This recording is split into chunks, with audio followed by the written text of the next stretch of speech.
Your news for the state of Tennessee in 10 minutes. Tennessee in 10 is made possible by Tennessee Department of Labor and Workforce Development. Good morning and thanks for joining us. I'm Amanda Hara. We're on top of breaking news out of Trousdale County this morning. State police appear to have finished their head count of inmates and are leaving Trousdale Turner Correctional Center. The Trousdale Sheriff's Department believes all inmates are now accounted for after a prison riot that happened around 10 o'clock last night. We're told 2 guards were held hostage by inmates but have since been released.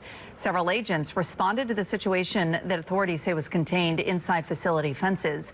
Deputies say staff eventually reported that all prisoners were returned to their cells. And we've just learned that a corrections officer from Trousdale Turner is hospitalized this morning after he was attacked by inmates over the weekend. The attack happened around 2:15 Saturday morning. CoreCivic, the private company that runs the prison on behalf of the state, says 2 inmates in a housing pod attacked the officers.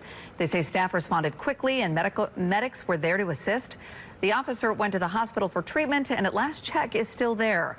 The Tennessee Department of Corrections has been notified and is investigating. Now, for some context, the prison has a history of trouble. It's been nearly a year since the Department of Justice opened an investigation into conditions at Trousdale Turner Correctional Center.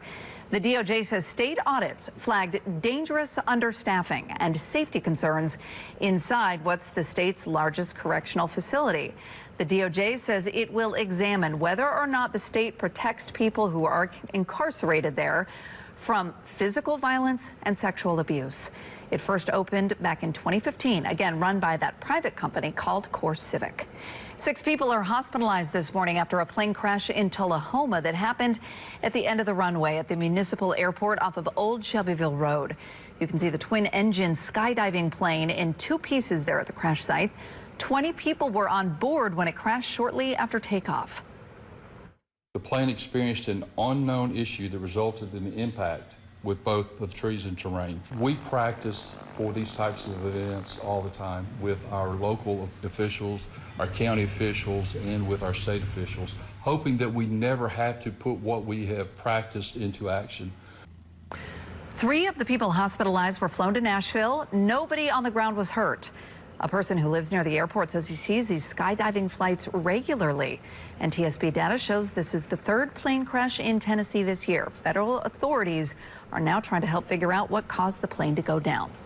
A search and rescue effort is underway in East Tennessee for a man missing on Douglas Lake. Emergency crews responded yesterday to a possible drowning.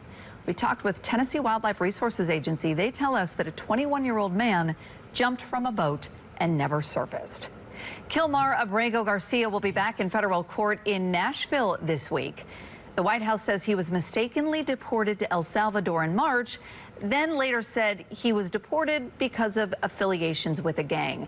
He's now back in Tennessee. He returned Friday after being indicted on 2 criminal counts of transporting undocumented migrants in the U.S.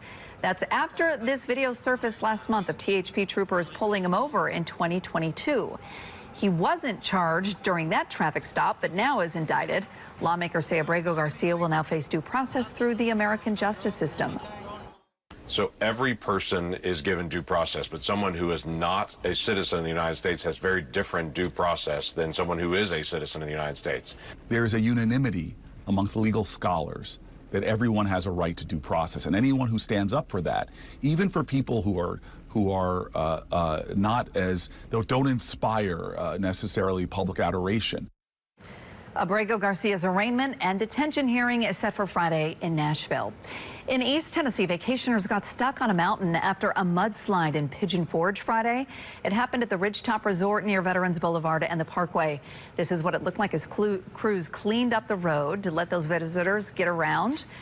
The excavation crew spent hours hauling off the mud, then putting down a mixture that would give some grip for folks to be able to get out. One family was supposed to leave today. Their cars were damaged and pushed together by the force of moving land. Others waited and wondered after waking up to the noise. That's when it started. I walked out, saw the mudslide. I was like, good Lord. You know, some of the other people there had called, for assistance, 911, they said. So then the waiting began. We did not hear from anybody. The renters say they were all offered their money back or to be moved to another place for the rest of their trip. Crews spent the rest of the afternoon working to secure the mountain slope.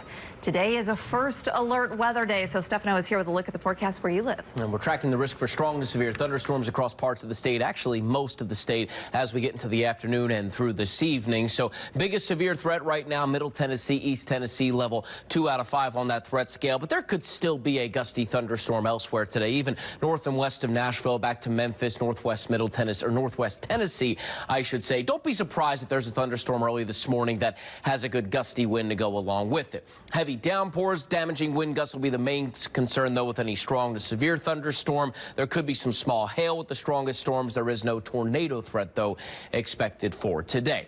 Next couple of hours, storms will continue to work their way into the mid-state, really looking until about noon, though, and just after that, where we see more scattered showers and thunderstorms that will continue into the early part of the evening. But I really don't think any of this is going to hang around into the overnight. So this should be tapering off, if not long gone, way before we get to sunset. And then tomorrow morning, we'll start off with some areas of fog. The afternoon has better sunshine. Temperatures are in the low to mid 80s. Just make sure you keep an eye to the sky today. Stay weather ready. If you do have plans outdoors, you hear that rumble of thunder, it's time to bring things inside, Amanda.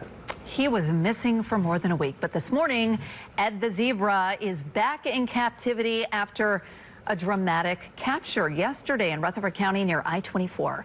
A team from Texas found the zebra in a pasture. You can see him running right there towards the woods as a helicopter hovers overhead. A ground team was nearby to help catch him then with a net. Then he was flown to an awaiting animal trailer. Ed was checked out and is healthy. Firefighters rescued 2 kittens in Putnam County. They were called to a house fire Saturday. They put out the fire and then rescued kittens from the home. Nobody else was hurt, but crews are trying to figure out how that fire started.